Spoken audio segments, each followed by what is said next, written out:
Hey guys, welcome back to Grimreaper coming at you for another video of Raid Shadows. Hopefully you're doing well and hopefully you're looking after yourselves and hopefully having a positive start to the week wherever you are in the world. We are back on my account and we're going to be doing a champion showcase on a good old school classic champion. Hopefully you're going to have a good start to the weekend. Expecting some big news drop today over some juicy stuff. So maybe a third video will be coming out today at some point. I think when you'll be watching this, my live arena video would have already dropped from yesterday's session, which was a pretty nice session for me overall. I don't think I'll be dropping any live arena content over the weekend because it is weekend. So the next live arena video will probably be on Monday. So yeah, hopefully you enjoyed that. If you want some live arena content, we're doing them in stream all the time. We will be live tonight. Saturday, Sunday, 3 p.m. GT time, all the way through to about 10 p.m. And all doing live arena towards the end of that session. So let's get into today's video. And I wanted to showcase his champion. He's recently had a new build, and I don't really tend to use him that much, but he's still a fantastic champion. I think he's going to be great for factional hard mode as well. And we all do seem to have him a lot. And I'm talking about Sung Wong. I think Sung Wong is a bit undervalued for what he can do and what can he bring to the table. He's really well known for like go second teams, but I also want to showcase him today in go first teams as well. So we'll be pairing him up with other nukers so you guys can kind of see and how to use him in go first teams and how I'd recommend using him. Now he's going to have a very interesting build, and this would be probably the strongest build that we can build him in. So why is Sung Wong so good? Well, it's all about his A3 overall. Now I still use him daily on Hydra, weekly Hydra, because his A3 is amazing as well. But he hits really hard this A2 and it's surplus damage. Surplus damage, I think only 3 champions have this at the moment. That would be Baron, Sung Wong on this ability, Baron on his A4 ability, and then no, on A1, sorry. And then we have Sigford, who is a mythical, has this on his A3. So I just think, as far as I can think of, that it's only these 3 champions that have it, and all of them are well known to hit hard with them abilities. Obviously, this is a sheep ability as well. If you have accuracy, won't build an accuracy on mine today. He'll attack all enemies, and it's still all buffs on all enemies as well, placed on a block buff, which can't weak it for 2 turns. And it's on a 3-turn cooldown, which is amazing for Hydra. One of my favorite champions to use for block buffs for Hydra. So if you can't use them in Arena, this build will work. This passive is really, really annoying. And even people like me with stacked accounts still fear Sung Wong to this day, especially with the white duo, which we'll speak about shortly. And only with when I'm talking about collabs and etc., you'll see me mention Sung Wong because he is a champion to fear. He also has a stun on E1, which can hit fairly well, has a decent chance of a stun, and also has a speed aura in all battles by 28% as well, which is also amazing. So yeah, top tier champion. He's got really good base stats across the board behind my big head there. So yeah, let's go ahead. Let's jump into arena. Let me showcase a couple of teams. We'll go showcase a couple of first teams. Sorry, go first, and a couple of go second. I will say this, that it's not going to be a free to play friendly video because my account is not free to play friendly. So it's one of the things that you have to take into consideration. And I will apologize now, but we will be looking at some good options for sure that most of us will have as in-game players. Right, so unfortunately, this is going to be the take 2 because I forgot to turn on the mic and accidentally pressed the mic's hotkeys for this. So we're showcasing Sung Wong on defense. So let's have a look on what we're doing. Unfortunately, I didn't turn the mic back on. I accidentally knocked it off. Anyway, so we're going to have a go again at this. So we're going to showcase them in go first and go second teams. For like a go first team, we're going to bring my fastest, increase attack, a way to deal with stone skin if we don't kill them, and then a way to deal with, and then like a cleanup crew afterwards, right? So someone could be very good in go first and go second if you can deal with stone skin. And that's the most important bit, dealing with stone skin. So we'll come in with increased speed. We probably didn't need C3 in this one, to be honest. And then, yeah, we're going to come in with some nukes to try and deal with some of them. Unfortunately, we don't actually get the Songwon. Sorry, not Songwon. We don't actually get the Star Sage, so he will be a bit difficult to deal with. I'm going to hit the UDK with surplus damage. We did run into reaction there, which is rare to see. He's going to come in and revive in a second. Obviously, in live arena, most likely you will have two nukers to deal with to have on your team. Then we'll play the A3 from the from the Songwon, Jesus Christ. A1 here. And then the Soul Reaper will come in and deal with that. So again, there is a few options that you can use in Marius as a replacement to deal with Stone Skin, like bombs, burns, strip champions like Lady Mikage. Just remember, with strip champions like Lady Mikage, Armand's like the A3 ability, it's RNG, especially if there's Lightning Cage. You have two like RNG checks when you're using them type of strats, because you have the RNG the RNG check with the Lightning Cage, then you'll have the RNG check with the Stone Skin, which is 50-50. And trust me, that can be quite devastating on their own ways. So we will be trying to look into some other options as well. So we have a very difficult team to deal with here.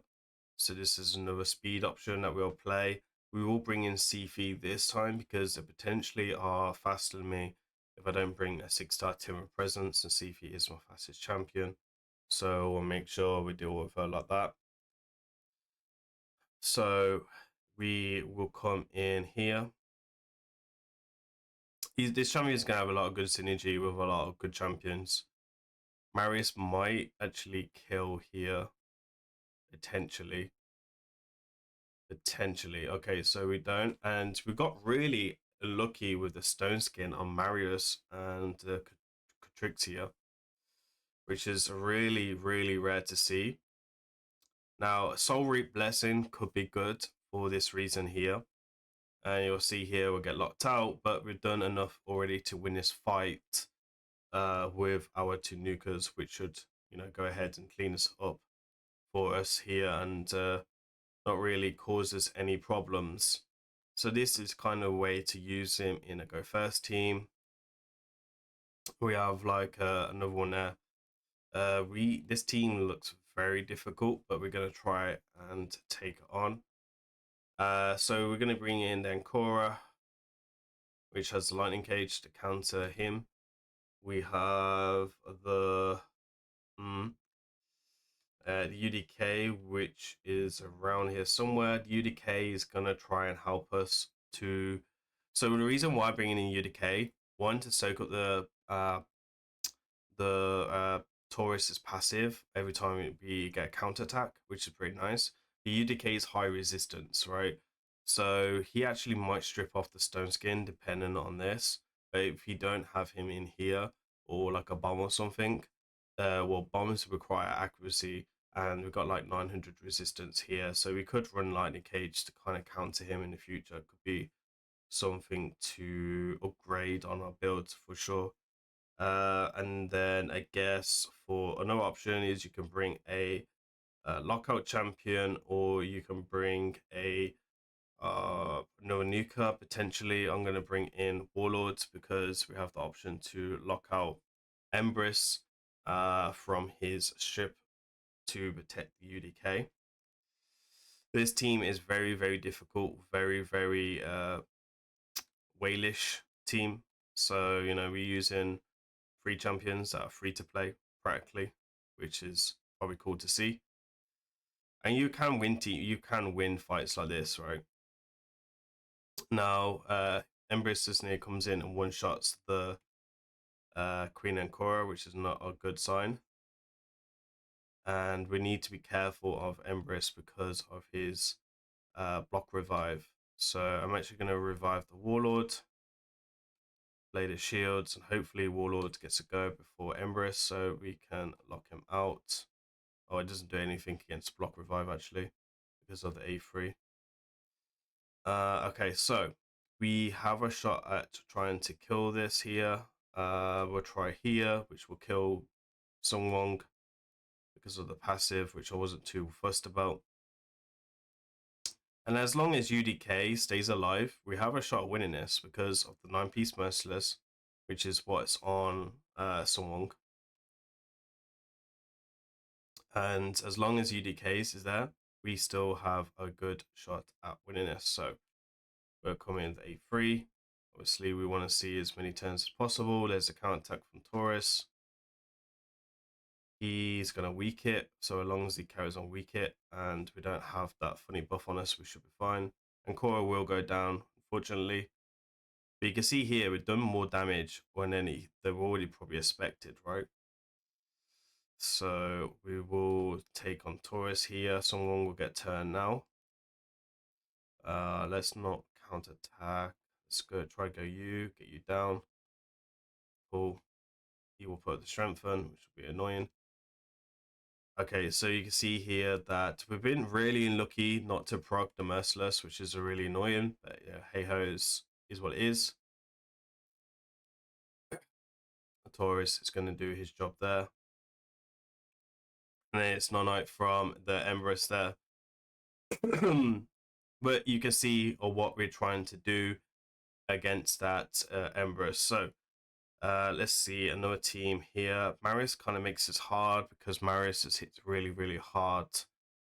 We can try the Emirates. The Sigford just makes it a bit too difficult. Or Sigford, the thingy. We have high resistance here, but we have accuracy up. We have the Marius again. There's a lot of Marius defenses. Someone coming in with a thingy. So this will actually only kill one of us, right? Which is kind of cool to think of. So potentially we can make this work because we have good builds. Potentially. Sigford is always weakened by the UDK, especially on the A3. I guess it goes on how Star Sage is built, right? If Star Sage can strip the UDK or not. And if he's going to flip, we don't know if he's going to stay in Form 1 or not. Yeah, so at the moment, there we are.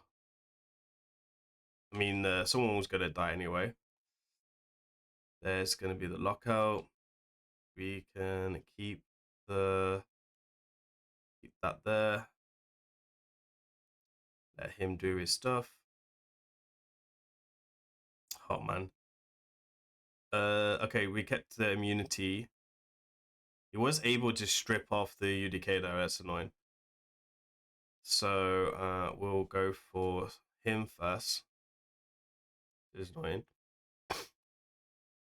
Sigford's good in those second teams as well because of his passive ability. Now we can bring someone back into these fights. And obviously the Queen and Korra's passive working really nice on this as well. Okay, cool. That poison will kill us, I guess. Calvalak's having a bit of fun.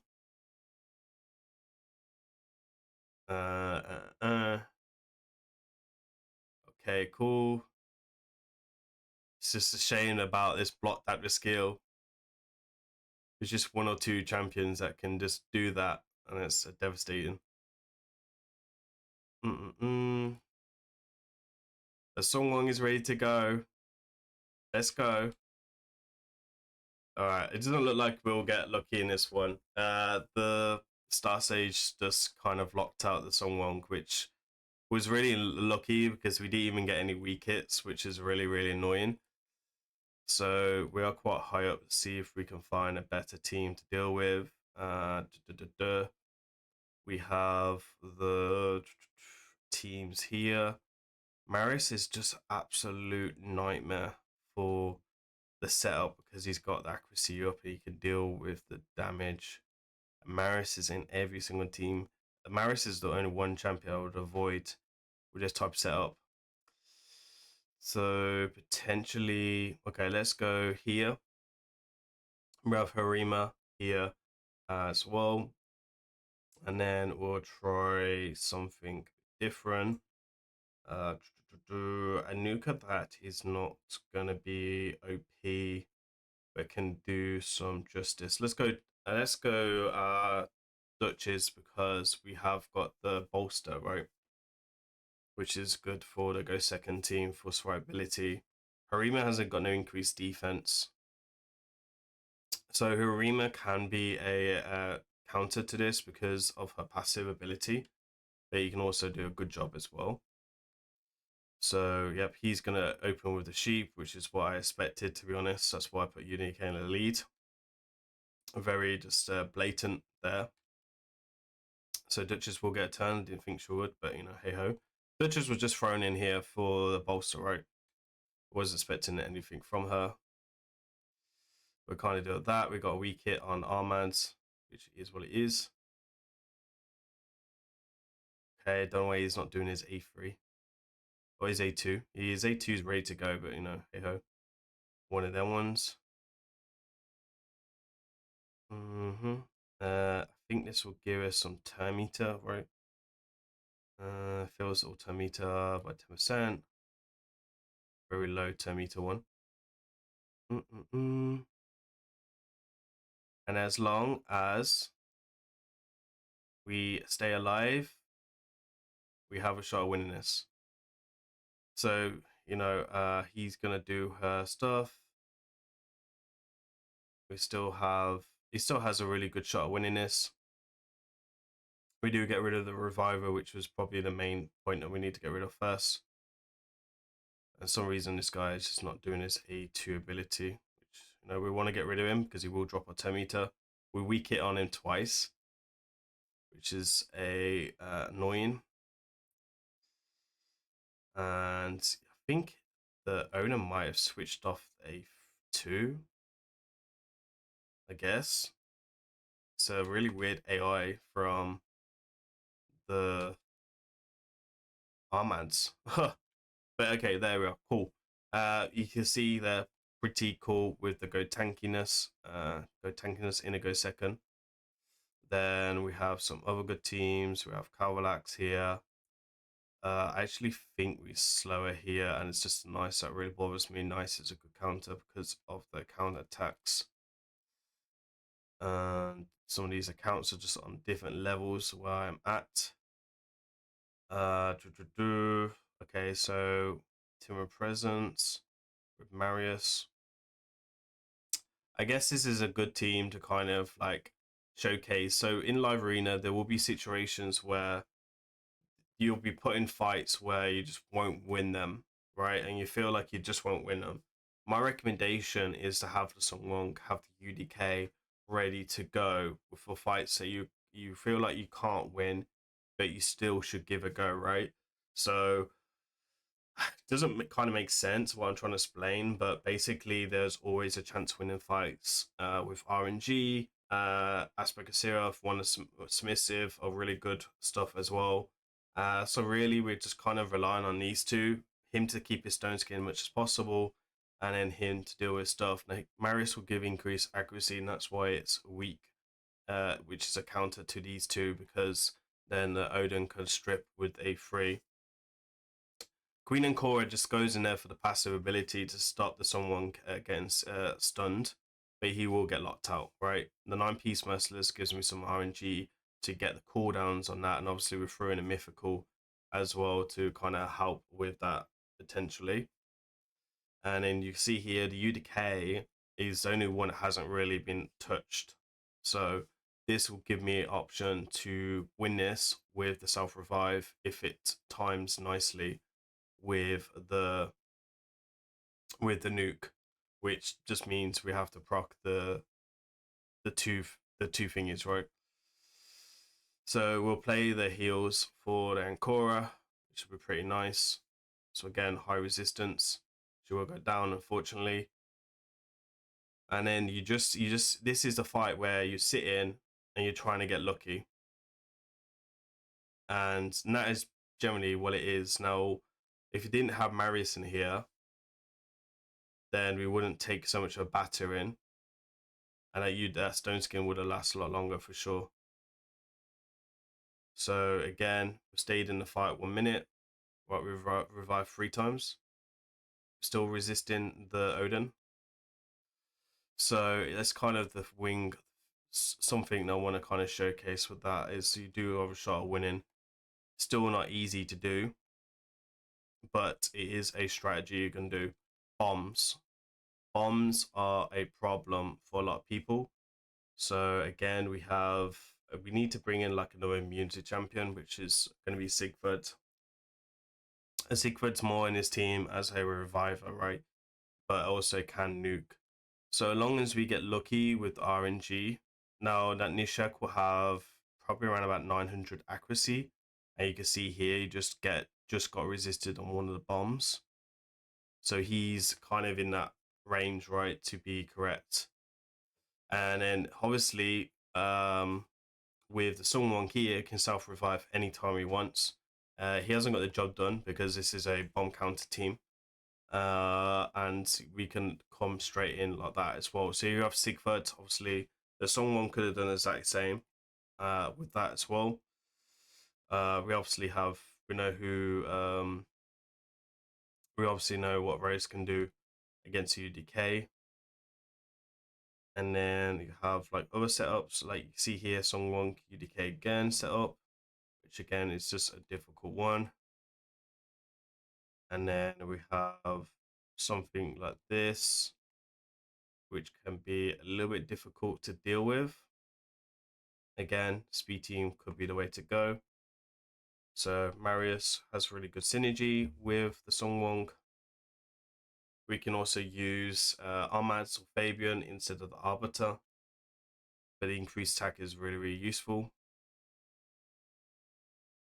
And then basically Marius is in here to do some damage, also to give increased accuracy for a Songwon, and to try and deal with stone skin. So unfortunately we didn't deal with the stone skin very well. I don't think we actually got any of it, which means this is a super high resistance team. See, there we are. Okay, there is one. And you can just see that this is a really high resistance team, which looks like Maris is just going to dominate. Okay, so we're already on that A3 again. Yeah, you can see it's super high resistance. So I would say the resistance probably around 900 on all these champions. Maybe lower, maybe 700. And then we'll see is Sungwon starting to get a bit more meter because of his blessing. Overall, we'll come back in to increase speed again. Don't want to make this too long. And then we have a shot at one shot in his UDK because it's lost its stone skin. And we want that surplus damage to come in. I was absolute massive nuke right into that UDK, and we dealt with him very, very well. Obviously, we have other options down here as well. You have the CFE. If you're faster in this team, you win. If you're slower, you lose, basically. Want to find a team where you can potentially try and do well. Okay, so I'm gonna try go second team here. He's got high resistance, but we have immunity, so want to try this out with these three. I will apologize. I'm going to bring Sigurd in because he's kind of in the counter what I want to showcase. Because Sulfurion is really hard to counter, so is Gizmak. So we will bring these two in together with the UDK. UDK is obviously high resistance. If he's got enough accuracy to get past the UDK, we're in trouble. Because he has got accuracy up. I know a lot of people will run Sulfurion with no accuracy up though. Unfortunately, we just don't have the teams put on our list. So we will try and see what happens. Someone go do some things. Cleanse that off. Okay, we get lucky with the ability there. Okay, we'll play the E3. We get stunned. Oh, I thought we got stunned because of the relic. And then I guess we come in the nuke. Everyone's gonna self-revive. And then yeah, Sigfrid knocks me down. And basically, if it wasn't, it's Gizmak actually that landed the burns. I forgot Gizmak wouldn't get resisted, right? Because it should be 100% quick rate. And this is what I'm saying. It's like if the timing is good, obviously I think Sigfrid's passive hasn't procced. But if the timing's good, and let's say that Sigfrid procced, which he would in other fights because it's happened to me. Oh, there you are. There you are. There is the UDK and a Sung Wong ability there as it is. Now, Sigfrid obviously helped with the damage to proc the passive, but you can see what we want to try and do with the Debs. This is a very strong account. I think they watch my streams on Twitch. I'm not too sure. If it's the person I'm thinking of anyway. I think that's about it, really. We could try taking on something like this quickly with this style of team because Hegemon should, you know, kind of kill us. And we just need some type of survivability mechanics. I guess, again, it would be him as a reviver role. Again, Sigfrid's in this team because of his passive, he can self-revive. That's why Sigfrid's in this team. Just in case people were saying, oh, why are you using Sigfrid? And this would be something that I would line up in the live arena if I was going to use a Go Second on my account. Unfortunately, we have been lucky enough to proc the passive from there, so we can come in with a big smacky wuk. There. Let's save the passive. It looks like Carnage got rid of the block damage. And then the Carnage actually locked out the Songwon, so we're going to self-revive Songwon because he's not going to revive. He's locked out. Okay, so now he will self-revive, right? Because he's been revived. And I've kind of overruled it a little bit. How has he just got his cooldown? My friend, you should be on a 1-turn cooldown, my friend. Must be something like Merciless or something. Rocking. Oh, he didn't land it because of the UDK. Or because the first hit goes on the UDK, right? I forgot about that. Cool. We're waiting. And you can see it, Carnage is a little bit of a headache for us. You just get a nice strong hit there. Let's try and come in with the passive, land the block damage. It's got Aspect of Seoth, I think. It was Aspect of Seoth there. And UDK finally goes down. Finally goes down. We can kill at least one of them. No, we got a weak hit there. Cool. We nearly got lucky. The Carnage kept us busy. We nearly got lucky. Let me show you the build. It's a very strong account, by the way. Yeah, very strong account, and then you know, like we didn't do too fairly bad against it. Probably not as strong as defenses. So this is the build here. Now the one that I did before, the 9-piece Merciless procced about 4 or 5 times in the champion showcase, and we didn't actually get to see the 9-piece Merciless proc with the Songwon. But this is generally the best way to build Songwon. Now, why 9-piece Merciless? There's a few reasons. 9-piece Merciless is normally a P vs E set. It's not used in P vs P normally. It's only a handful of champions that can use this, like a Rodus, a Songwon, probably the guy from the Dwarf faction, which is a Void legendary. Probably, you know, Hegemon as well. Could go in a 9-piece as well, and they're pretty much the only ways. So these are the stats then, pretty standard achievable stats, and I'll see why I'll show you the gear and you'll see why. We have got a 4-star blessing, which was from the Titan event, which is when he was released. We've got good critical damage of 315. We've got good speed of 260. Again, I would try and push him up to 300 if you can. And then attack of 7,700, which is quite achievable with like a blessing of level 4-star. And you can see here, not a really great banner right now. Just got on there to finish the 9-piece. And we're using critical rate gloves as well, so it should be critical damage, obviously.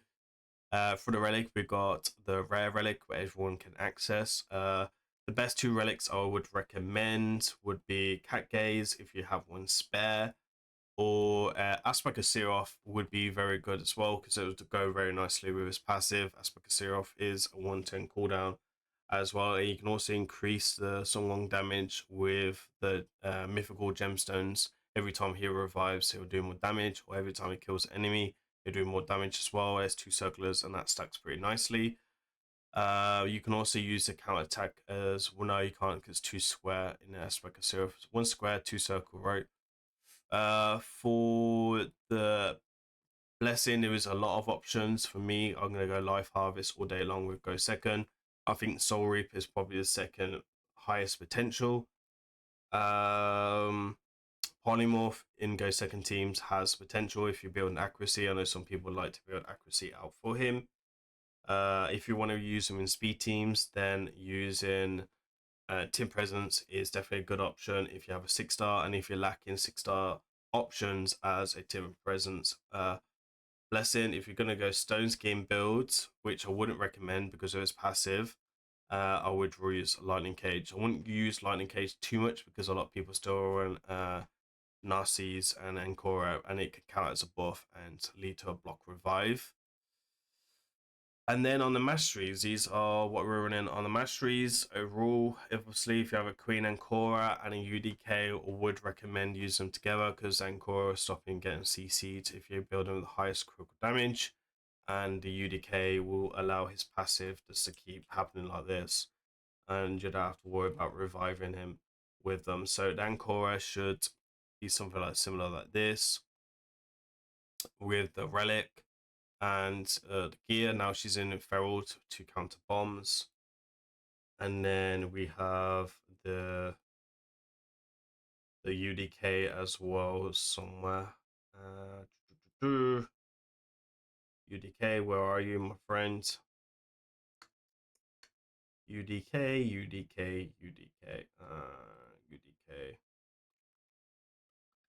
Where are you? I can see UDK somewhere. Oh, there you go. It's a +1, I forgot. High resistance build, 900 resistance, slowest possible. 6-piece stone skin, triple reaction if you can get it. Good defense and HP as a bonus.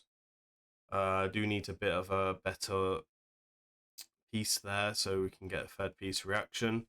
Aspect of Seroth for me for this, and then we've got 2 gemstones here to lead more resistance. And obviously, you know, that's got a bit more work to go. Polymorph for me is Blessing or Lightning Cage, and then this would be the way to go here as well. Heads, we got the Hex as well.